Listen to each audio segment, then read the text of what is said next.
도널드 트럼프 미국 대통령이 촉발한 관세 협상전이 다시 한번 한반도를 뜨겁게 달구고 있습니다. 최근 트럼프 대통령은 백악관 회의 자리에서 한국과 일본처럼 부유한 동맹국은 미국이 제공하는 안보 우산의 대가를 제대로 지불해야 한다라고 공개적으로 지적했으며 곧바로 두 나라 모두에 25%의 추가 관세를 예고했습니다. 한국 정부는 아직 공식 입장을 내놓지 않았지만 경제외교부처 곳곳에서 정말 대응 시나리오를 긴박하게 검토 중인 것으로 알려졌습니다. 이번 조치는 트럼프 특유의 거래 정치가 동맹에게도 예외가 아니라는 사실을 다시 한번 확인시켜 주었다는 평가입니다.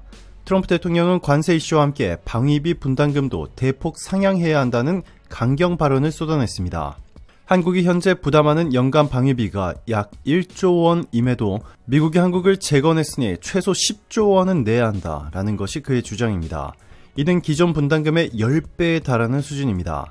일부 일본 매체는 한국이 협상을 등한시하다, 매를 맞았다라는 식으로 조롱했지만 정작 일본 역시 7차례의 정상회담에도 불구하고 똑같이 25% 관세를 적용받게 되어 망신을 당했다는 자주 섞인 목소리가 커지고 있습니다.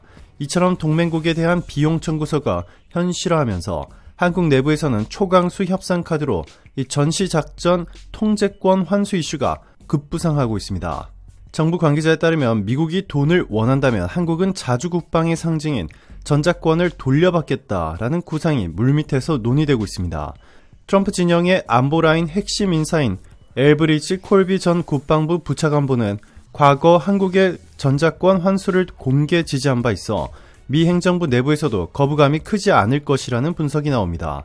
전자권 협상은 단순한 군사 문제를 넘어 트럼프 행정부가 2차례나 완화해준 한미 미사일 지침 해제와 맞물려 한국의 군사적 자율성을 극대화할 빅딜로 떠올랐습니다. 실제로 현무5 고체 연료 발사체 시험 성공 이후 한국군의 전략적 타격 능력은 로켓 궤도를 넘어 게임 체인저로 평가받고 있습니다. 워싱턴의 재정 부담을 덜어주면서도 동맹 구조를 유지하려는 트럼프의 계산과 자주국방 완성을 염원하는 서울의 이해가 절묘하게 맞아떨어질 가능성이 커진 셈입니다.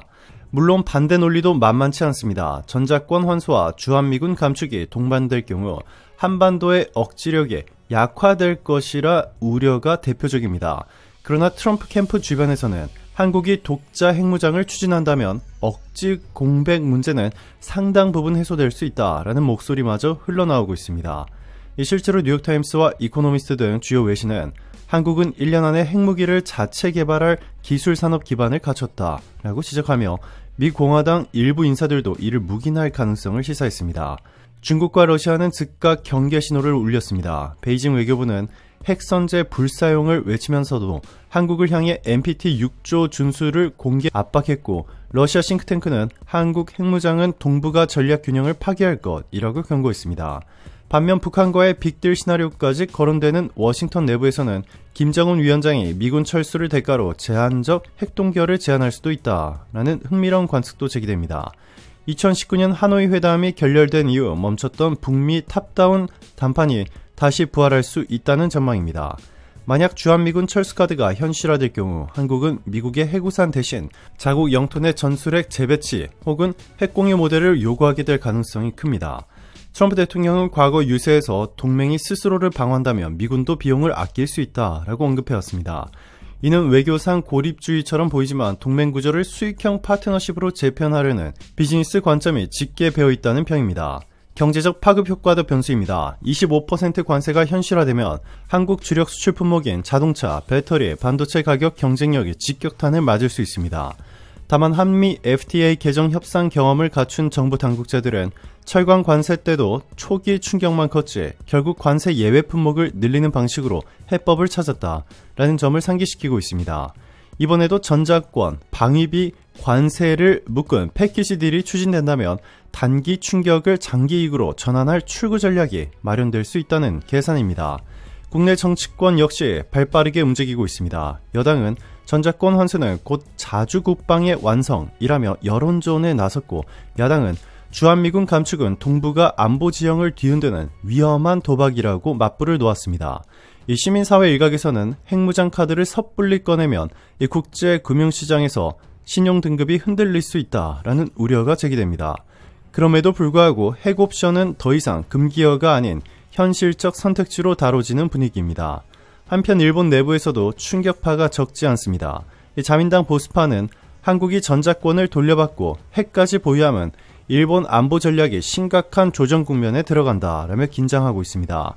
일각에서는 미일한 삼각 안보 협력이 파열음을 내며 중국 견제 전선이 허물어질 수 있다는 위기감도 고조되고 있습니다. 그러나 워싱턴은 동맹 서열 재편이 오히려 중국 압박용 변수가 될 수 있다는 계산을 하는 것으로 전해집니다.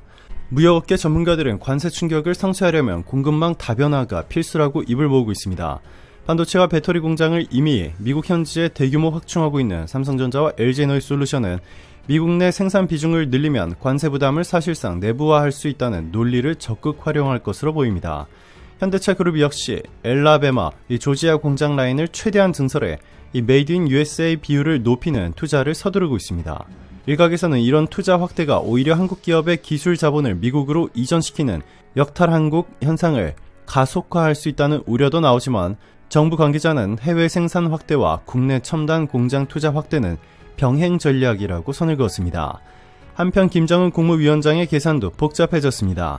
주한미군 철수와 대북 제재 완화라는 두 마리 토끼를 잡기 위해 핵군축 협상 카드를 다시금 만지작거리고 있다는 관측이 제기됩니다. 이 평양 매체들은 트럼프 시대의 북미 정상회담이 재가동될 가능성이 크다면서 경제적 보상과 체제 안전 보장을 노골적으로 요구하고 있습니다.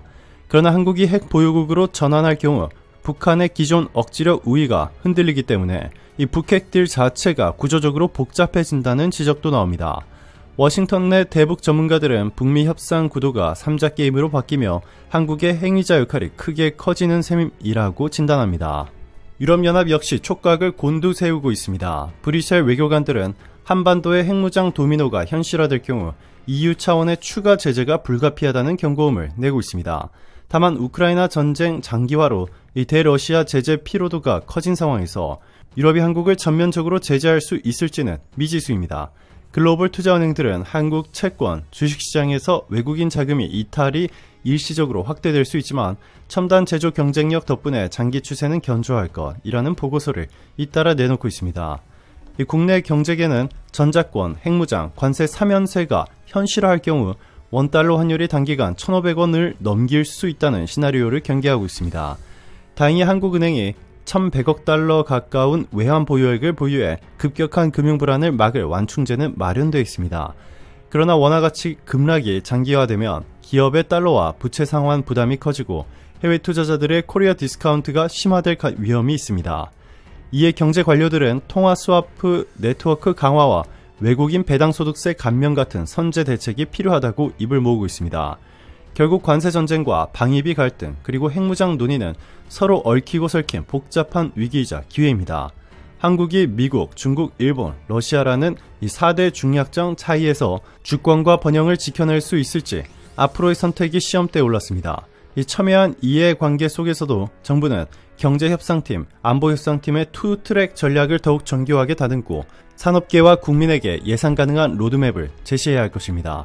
위기는 늘 기회를 동반합니다. 이번 빅딜 국면이 한국 경제, 안보 전략의 새 지평을 여는 전환점이 되기를 기대해봅니다. 궁극적으로 중요한 것은 국민적 합의입니다. 이 전자권 환수와 핵무장은 단순한 정책 메뉴가 아니라 이 국가 정체성과 미래 세대의 부담까지 좌우할 대전환 과제입니다.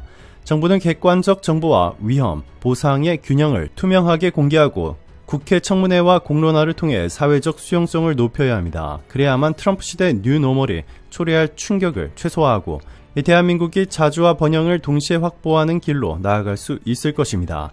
다시 한번 역사의 나침반이 크게 흔들리고 있습니다. 한국 사회가 선제적이고 치밀한 대응 전략으로 이번 파고를 넘어선다면 오히려 동북아 질서의 새 판을 짜는 주역으로 부상하게 될 것이라는 전망도 나옵니다.